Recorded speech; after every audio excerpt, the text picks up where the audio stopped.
আজকে আমাদের দয়াল ঠাকুর 1971-এ আমাদের ইউটিউব চ্যানেলে আমি একটা রান্না নিয়ে এসেছি। আমাদের গাছের কদবেল দেখুন, আমার বাবা খুব ভালোবাসে, তাই আমি আজকে এই কদবেলটা দিয়ে চাটনি করব।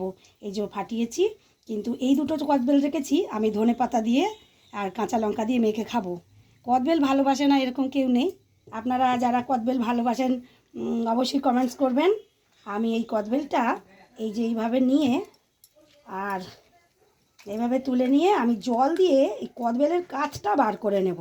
সেই কাঠটা দিয়ে আমি চাটনি করব, যেইভাবে চাটনি হয়, জলপাই বা টমেটোর চাটনি হয় সেইভাবে। এই যে কাঠটা বার করে নিয়েছি কদবেলের, দেখতে পাচ্ছেন। আর আমি যেহেতু অল্প চাটনি, আমি আগেই বললাম যে এটা আমার শুধুমাত্র বাবার জন্য হচ্ছে, তাই এবার একটু সর্ষে ফোড়ন দিলাম, বাটিতেই করছি। আর একটা শুকনো লঙ্কা, এটা অপশনাল, আপনারা নাও দিতে পারেন। দিয়ে আমি এই কাঠটা এবার দিয়ে দেব। আর পাঁচটা চাটনি যেরকম হয় সেরকম।